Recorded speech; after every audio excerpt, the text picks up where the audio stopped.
Looking back, I can almost pinpoint the moment I started slipping, losing that part of myself I'd worked so hard to protect. My name's David Carter, and if you'd asked me a few years ago, I'd have told you my life was exactly how I wanted it. I'm a software developer, 32 years old, and for the longest time, everything in my world followed a structured, predictable path, just the way I liked it. But then, one night, all of that changed. It was a late autumn evening in New York City, a Friday night to be exact, when I met Ashley Jacobs. I remember the smell of burnt coffee and the distant hum of jazz drifting through the open door of a cozy little bar downtown. My friend, Ryan, had convinced me to join him at one of his girlfriend's parties. I'd hesitated, as I usually did with social gatherings. Crowds weren't my thing, and small talk was even less appealing. But after some persistence, Ryan had managed to drag me out, telling me it was exactly what I needed. We walked in, and I immediately felt out of place. People were laughing, dancing, and chatting, dressed in everything from leather jackets to designer dresses. It was the kind of scene you'd see in a rom-com, except I was the awkward guy, clutching a half-empty beer bottle and looking for the nearest exit. That's when I saw her, Ashley. Ashley Jacobs. She was leaning against the bar, laughing at something someone said, her head tilted back, exposing her neck, which seemed to glow in the dim light. Her laugh was infectious, carrying across the noise, and her whole face lit up when she smiled.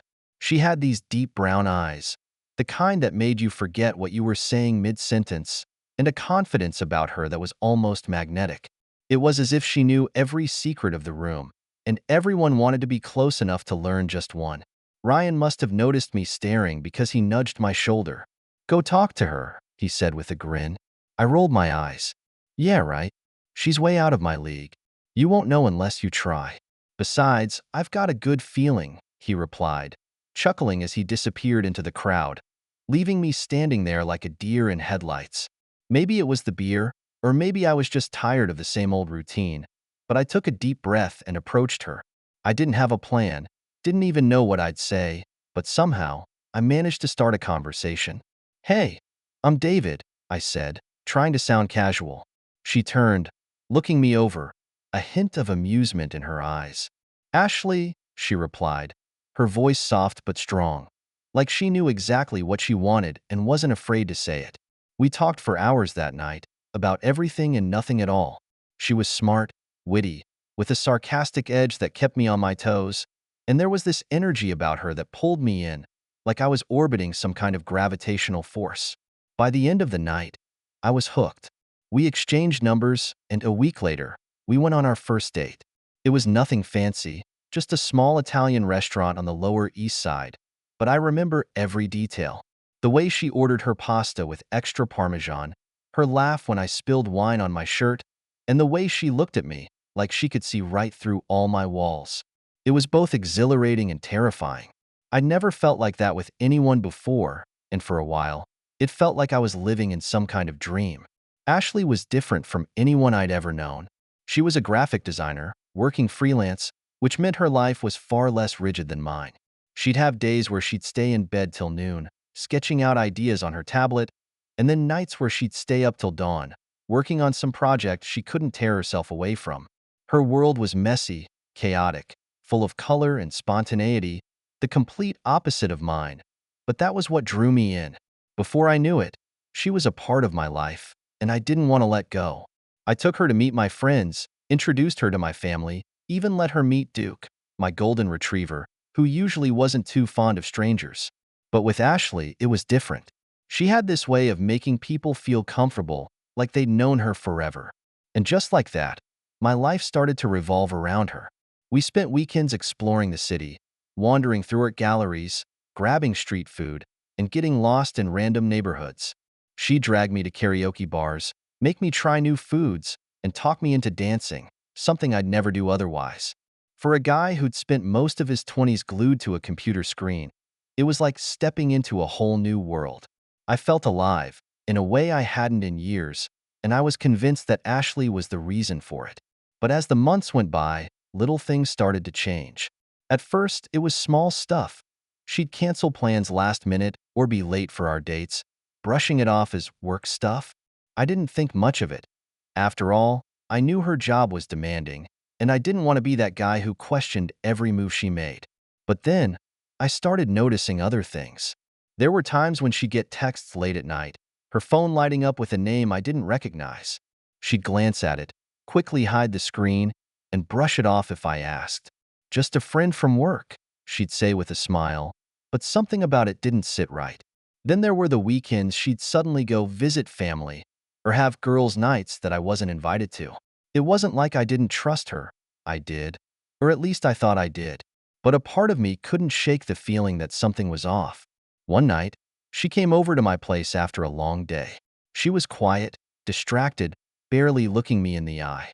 I tried to ask what was wrong, but she brushed me off, saying she was just tired. But later, as she slept beside me, I saw her phone light up with a message. It was from someone named Jake. A simple message: "Can't wait to see you again." My heart sank. I wanted to believe it was nothing, that maybe it was just an old friend or a misunderstanding. But deep down, I knew. I'd seen the signs. I just hadn't wanted to face them. In that moment, lying in the dark, the woman I thought I knew felt like a stranger. And that was when I realized my life was about to change in ways I couldn't control. I couldn't sleep that night. Every time I closed my eyes, I saw that message from Jake flashing across my mind. It replayed over and over, like a broken line of code I couldn't debug. "Can't wait to see you again." 7 simple words, but each one felt like a punch to the gut. Who was Jake, and why couldn't he wait to see her again? My mind filled in the blanks, each scenario more painful than the last. And the worst part was that I didn't have a single answer. Just questions, questions that gnawed at me. By morning, I had convinced myself it was just a misunderstanding. Maybe Jake was an old friend, someone she hadn't mentioned. I wanted so badly to believe that. But as the days went by, Ashley's behavior only grew more suspicious. She started spending more time out with friends and would be vague about where she was going or who she was with. It was unlike her, or at least unlike the version of her I thought I knew. One Friday night, she canceled our plans last minute. "Sorry, babe, something came up with work." "Rain check?" she texted. I could almost hear her casual tone through the words, as if it didn't bother her at all. But it bothered me. It bothered me more than I wanted to admit. I stared at my phone, her message blurring before my eyes, feeling a mix of frustration, confusion, and that gnawing feeling of betrayal creeping up again. Ryan noticed something was off. We met up for a drink that weekend, and he took one look at me and shook his head. "What's going on, man? You look like you've seen a ghost." I shrugged, trying to play it off. "It's complicated." "Complicated how?" he pressed, his eyes narrowing. Ryan had been my best friend since college. We'd survived brutal exams, sleepless nights coding, and our fair share of heartbreaks together. He knew me better than anyone else, and I could tell he wasn't about to let it go. "It's Ashley," I finally admitted, my voice barely above a whisper. I think something's going on." He raised an eyebrow. "Like cheating?" The word hit me like a slap, harsh and real. I hadn't wanted to put a label on it, hadn't wanted to acknowledge the possibility. But there it was, spoken out loud, hanging in the air between us. "I don't know," I said, running a hand through my hair. "She's been distant lately. Cancels plans, keeps her phone close. I even saw a text from some guy named Jake." Ryan leaned back, his expression hardening. "Have you talked to her about it?" "Kind of," I replied. "She brushes it off, says it's just work or friends. But it doesn't add up, you know?" He nodded slowly, his face thoughtful. "Listen, man, you deserve someone who's straight with you. If she's hiding something, you've got every right to know." His words stayed with me that night. It was strange, hearing someone else validate the doubts that had been swirling around in my head. I realized I needed to know the truth, even if it hurt. Living in limbo, questioning everything, was tearing me apart. So, I made up my mind to do something I never thought I'd do. I decided to check Ashley's phone again. The opportunity came the following weekend. She was over at my place, and after dinner, she fell asleep on the couch. I sat beside her, pretending to watch TV, but my eyes kept drifting to her phone, sitting innocently on the coffee table. It was locked, but I knew the passcode. I'd seen her enter it enough times to remember. 4 simple digits that could open the door to the answers I'd been searching for. With trembling hands, I picked up her phone and unlocked it. I felt a pang of guilt, but I pushed it aside. This wasn't about invading her privacy. It was about protecting myself, about finding out if the woman I loved was who she claimed to be. I opened her messages and scrolled down, looking for Jake. My heart pounded as I found the conversation, and I started reading. The texts weren't graphic or explicit, but they were intimate. There were messages about meeting up, laughing about inside jokes, little snippets that hinted at a closeness she hadn't shared with me. One message, in particular, made my stomach turn. "Last night was amazing. Can't wait to see you again." She'd sent it just a week ago, right after one of those girls' nights she claimed was with her college friends. I put the phone down, my hands shaking. The truth was staring me in the face, raw and undeniable. Ashley was seeing someone else. There was no misunderstanding, no innocent explanation. The messages were too personal, too familiar. She'd been lying to me, hiding a whole other life right under my nose. I felt sick, betrayed, and, worst of all, humiliated. All this time, I'd been bending over backward to make things work, trying to be the best boyfriend I could be, while she'd been off with someone else. The realization hit me like a freight train, leaving me feeling hollow and shattered. When Ashley woke up, I pretended nothing was wrong. I knew I couldn't confront her right then. My mind was a mess, my emotions raw and unpredictable. I needed time to process, to figure out what I was going to do next. So I acted normal, keeping my voice steady, my face expressionless, even as the storm raged inside me. After she left that night, I sat alone in my apartment, staring at the empty space where she'd been sitting just hours before. Everything felt surreal, like I was trapped in a nightmare I couldn't wake up from. I wanted to scream, to break something, to make her feel the pain she'd inflicted on me. But all I could do was sit there, numb and broken. In the days that followed, I distanced myself from Ashley. I ignored her texts, made excuses not to see her, and spent my time holed up in my office, pouring all my anger and frustration into my work. Coding was the only thing that made sense anymore. The logic, the structure, it was something I could control, unlike the chaos that had taken over my personal life. Ashley noticed the change, of course. She started calling more, leaving voicemails, asking if everything was okay. But I couldn't bring myself to talk to her. Every time I heard her voice, the anger bubbled up again, threatening to spill over. I knew I couldn't keep avoiding her forever, but I wasn't ready to face her. Not yet. Ryan was a lifeline during those days. He'd check in on me, dragging me out of my apartment for drinks or a game of pool. Anything to get me out of my own head. He didn't push me to talk, didn't pry, but his presence was a comfort, a reminder that I wasn't completely alone. One night, after a few too many beers, I finally opened up to him. I told him everything, from the messages to the lies, to the emptiness that had taken root inside me. He listened, nodding quietly, his face a mix of sympathy and anger. "David," he said finally, his voice steady, "you deserve better than this. Don't let her keep stringing you along. You need to confront her, get closure, and move on." His words hit me like a wake-up call. I knew he was right. I couldn't keep living in denial, hiding from the truth. I needed to confront Ashley, to finally put an end to the charade. I didn't know what I'd say or how she'd react, but I knew I couldn't keep running from it. That night, I lay in bed, staring at the ceiling, mentally preparing myself for the confrontation ahead. The next day, I'd meet with Ashley, face the truth head-on, and finally take control of my life again. Whatever happened, I knew one thing for sure. I was done being someone's fool. I couldn't avoid Ashley any longer. Days had passed since I'd read those messages, and each one had felt like a lifetime. She'd been calling, texting, leaving voicemails, wondering why I'd pulled back. But I hadn't been ready to face her. Every time her name flashed across my screen, I felt that same gut-wrenching pain. How could I look at her, knowing what she'd done? How could I hear her voice and pretend everything was okay when all I wanted was to ask, why? That Saturday morning, I finally worked up the courage.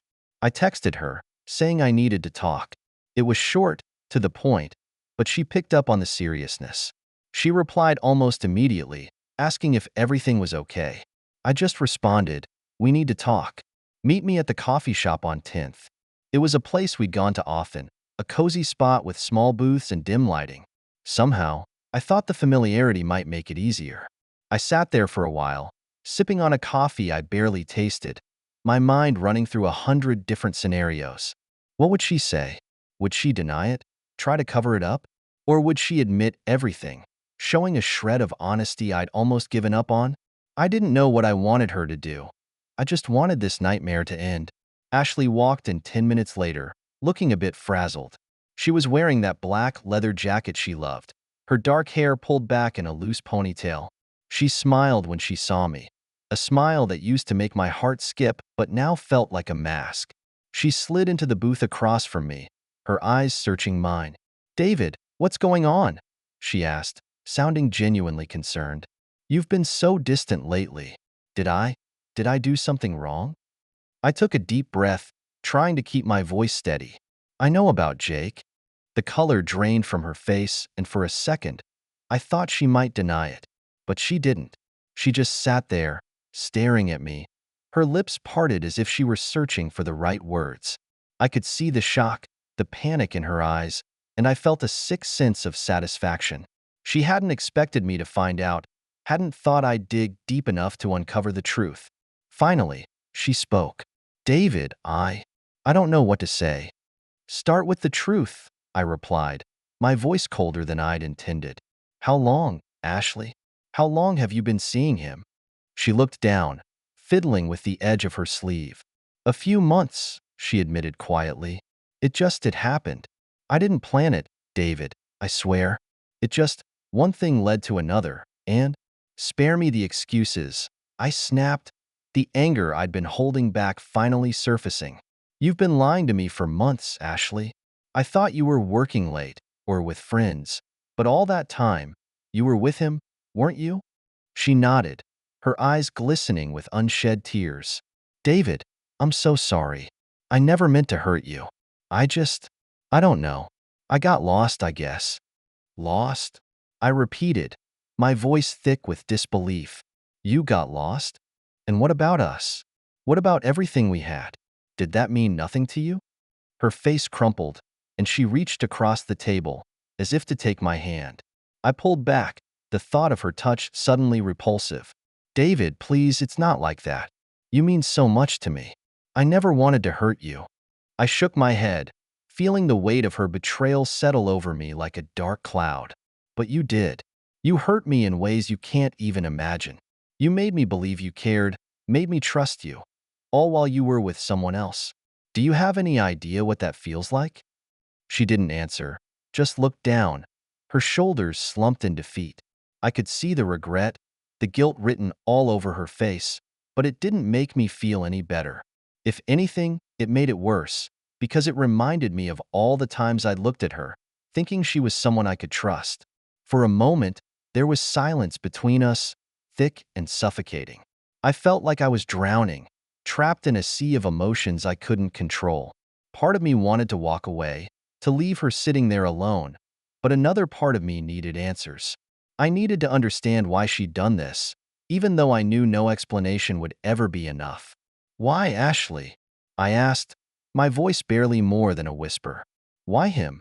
Why not just tell me if you weren't happy?" She looked up, her eyes red-rimmed, her voice breaking as she spoke. "I don't know, David. I wish I could give you a reason, but I can't. I guess I was scared. Scared that if I told you, it would hurt too much. And with Jake, it was easy. It was an escape." "An escape?" I repeated, bitterness lacing my words. Was I really that unbearable, that you had to escape from me? "No, it wasn't you," she insisted, her voice desperate. "It was never about you. It was about me. I don't know what's wrong with me, David. I didn't know how to stop."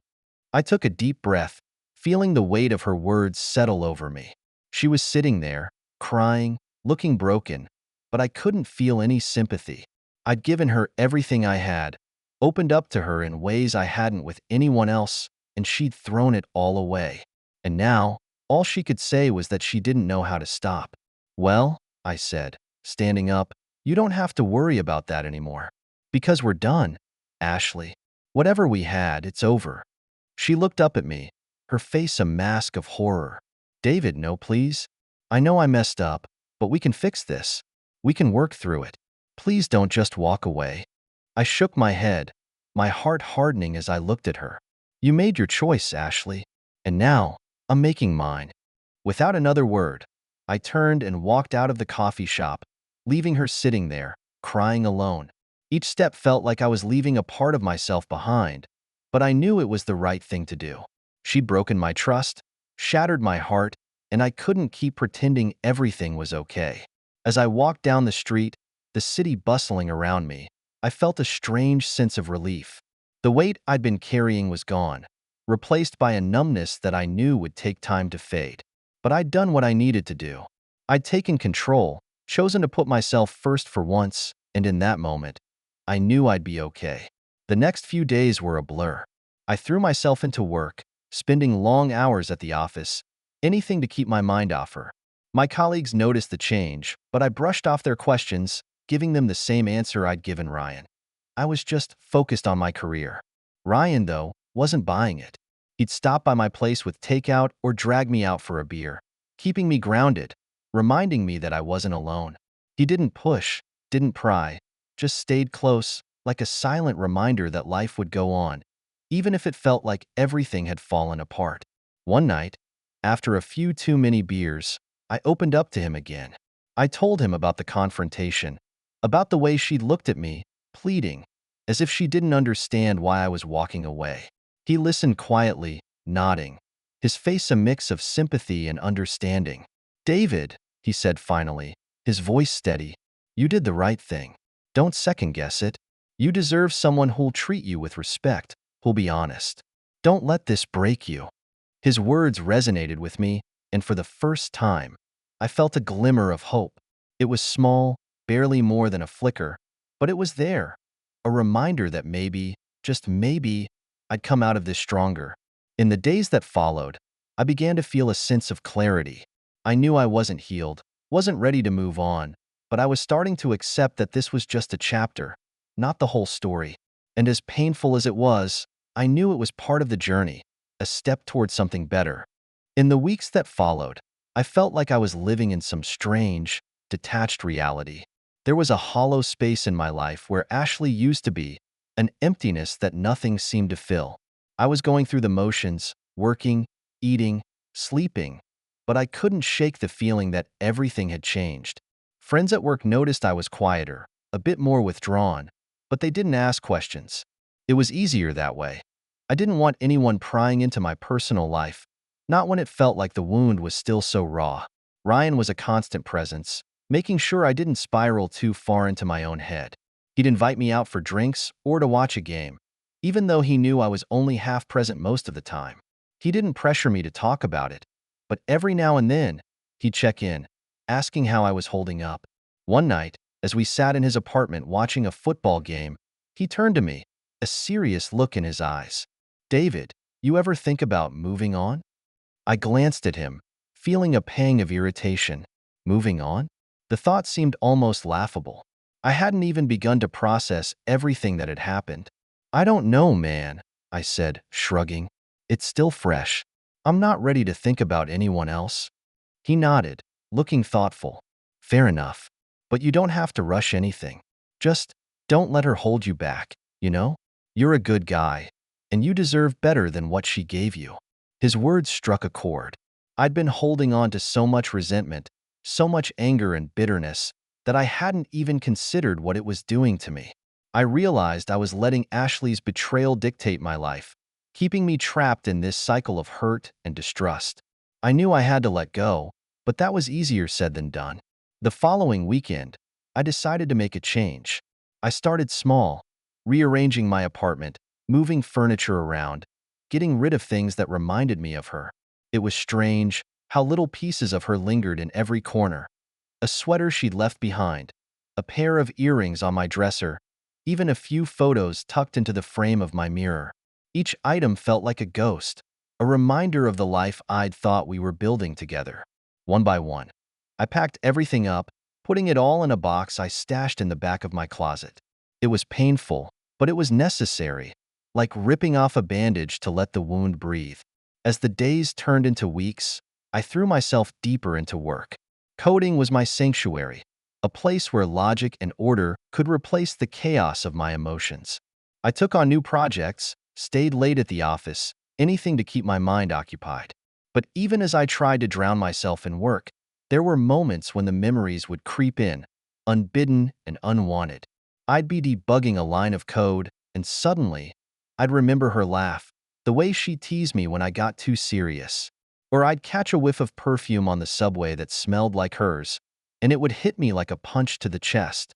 It was in those moments that the anger would resurface, raw and burning, reminding me of everything she'd taken from me. But with time, I began to channel that anger into something else.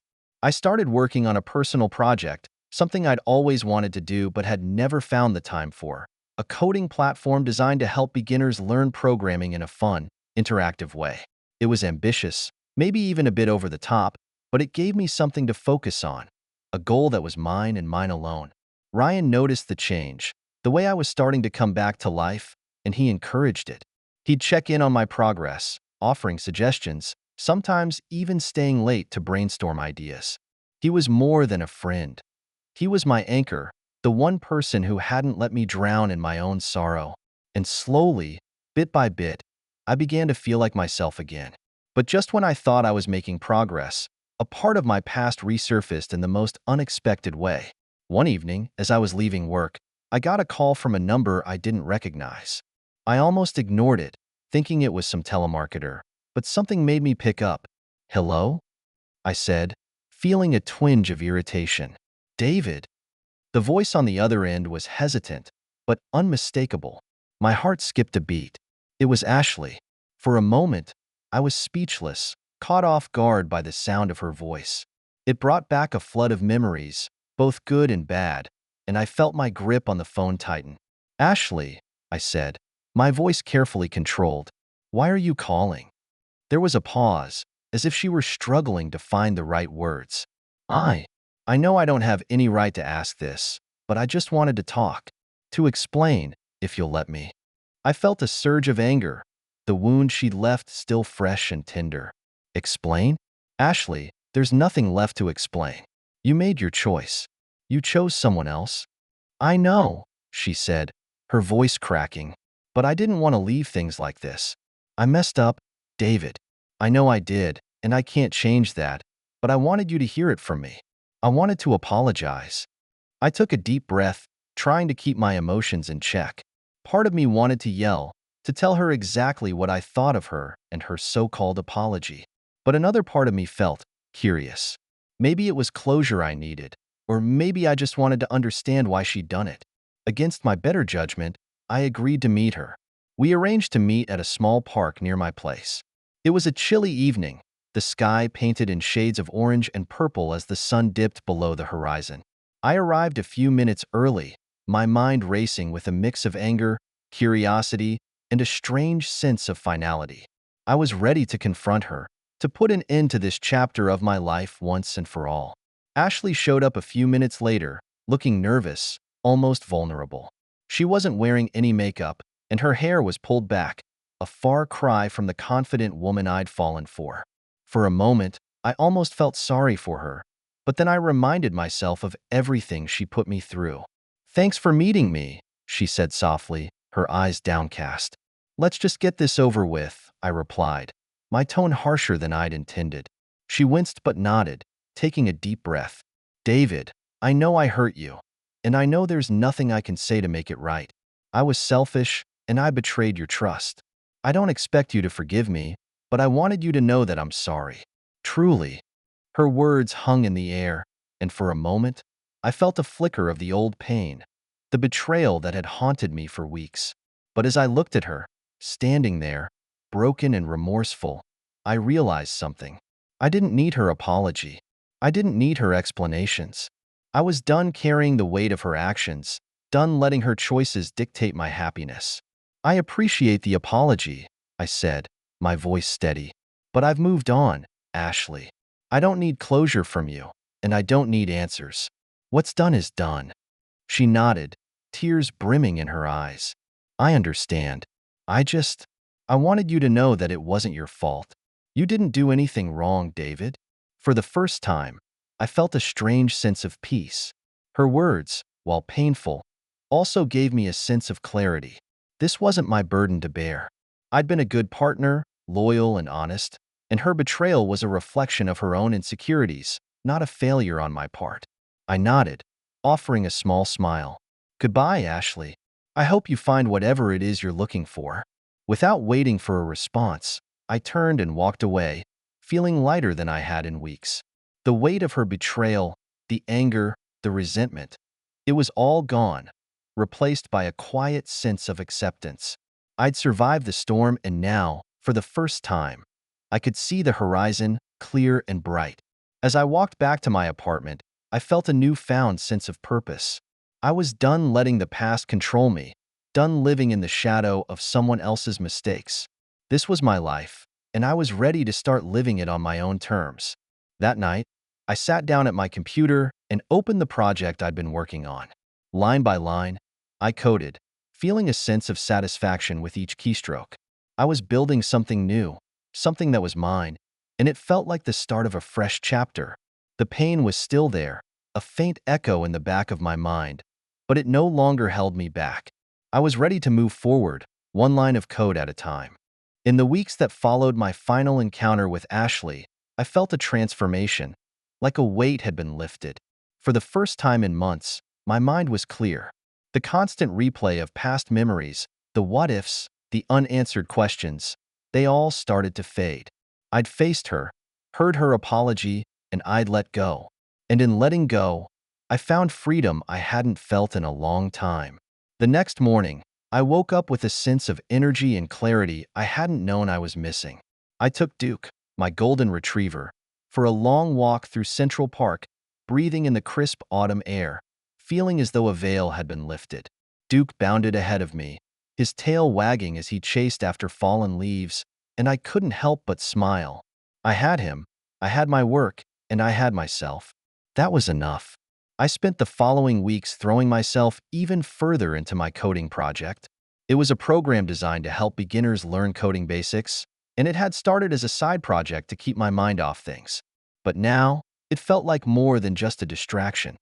It felt like a passion, a purpose.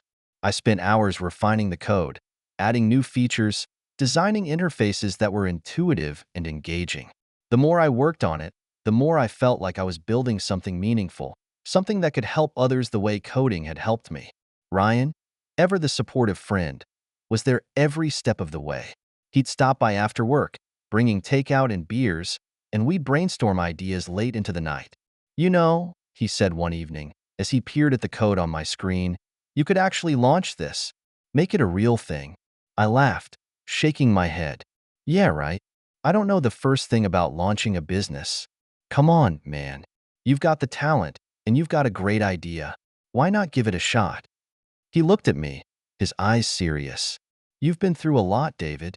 Maybe it's time to do something for yourself. His words stayed with me. For so long, I'd been focusing on everyone else, on making Ashley happy, on fitting into someone else's world.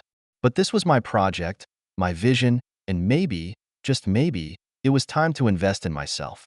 With renewed determination, I started researching everything I could about launching a product. I took online courses, read articles, watched tutorials, learning about marketing, user engagement, and startup funding. The learning curve was steep, but I relished the challenge. It was exhilarating, like discovering a new passion within a passion. After a few months, I had a working prototype. It wasn't perfect, but it was functional, and I was proud of what I'd created. I even designed a simple website to go along with it, something sleek and minimalist, reflecting the clean lines of code I loved so much. I knew it wasn't going to change the world, but it was mine, and that was enough. As I worked on the project, I noticed something else changing within me. I was starting to feel comfortable in my own company again, content with the quiet moments. There was a sense of peace that had been missing before, a confidence that wasn't tied to anyone else's approval. I was finally getting to know myself, and I realized I liked who I was becoming.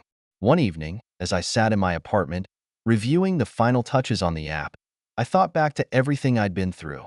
Meeting Ashley, falling for her, the heartbreak.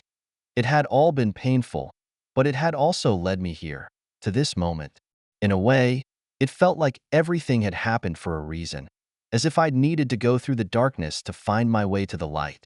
Ryan threw a small gathering at his place to celebrate the app's launch, inviting a few friends over. It was a low-key affair, just beers, pizza, and a lot of laughs. As I looked around the room, I realized how lucky I was to have people who cared about me, who'd stuck by me through everything. Ryan raised a toast, his grin wide and proud. "To David," he said, holding up his beer, "for turning heartbreak into something amazing." The room erupted in cheers, and I felt a warmth spread through me. It wasn't just the beer. It was a sense of accomplishment, a feeling that I'd come out of this journey stronger, wiser, and more resilient. I clinked my bottle against his, smiling. "Thanks, man. Couldn't have done it without you." The app launch was small, just a few posts on social media and a handful of downloads, but it was a start. I didn't expect it to become a big success overnight. For now, it was enough to know that I'd created something, that I'd taken something painful and turned it into a new beginning. A few weeks after the launch, I was sitting in a coffee shop, working on some updates to the app, when a woman approached me. She looked about my age, with short brown hair and a warm smile that was both inviting and familiar. "Hey," she said, glancing at my laptop. "Are you working on something interesting?" I laughed, surprised by her directness. "Just a coding project I launched recently." Her eyes lit up. "That's awesome. I'm a web designer myself, so I know how much work goes into these things. Mind if I join you?" We spent the next hour talking, sharing stories about the ups and downs of working in tech, the late nights, the caffeine dependency, and the thrill of seeing a project come to life. Her name was Sarah, and she had a kind, easygoing energy that put me at ease. There was no pressure, no expectations, just a simple connection that felt genuine. Over the next few weeks, Sarah and I started meeting up regularly, sometimes for coffee, sometimes for late-night coding sessions at her place or mine. It wasn't anything serious, just two people enjoying each other's company, sharing laughs and stories. But with each passing day, I felt a new sense of possibility, a reminder that life had a funny way of surprising you when you least expected it. One evening, as Sarah and I sat in my apartment, working on our respective projects, she looked at me and smiled. "You know, David, you've got a good thing going here. Your app is going to help a lot of people." I looked at her, feeling a sense of gratitude that went beyond words. She didn't know my full story, didn't know about Ashley or the heartbreak I'd been through, but somehow, she understood the journey I'd been on. And in that moment, I realized something important. I'd finally moved on. The pain, the bitterness, it was all in the past. I'd come out of it stronger, and now, I was ready to embrace whatever the future had in store. As I watched Sarah work, her fingers dancing across the keyboard, I felt a quiet sense of contentment. I didn't know where things would go with her, didn't know if this would turn into something more. But for the first time in a long time, I was okay with not having all the answers. Life didn't always follow a perfect code, and sometimes the beauty was in the unpredictability, in the lines that didn't always fit. In the end, Ashley's betrayal hadn't broken me. It had shaped me, pushed me to grow, to find strength I didn't know I had. And now, as I sat there, watching Sarah laugh over some silly bug in her code, I felt a sense of peace I hadn't thought possible. I looked back at my computer, ready to tackle the next line of code, and smiled. This was my life.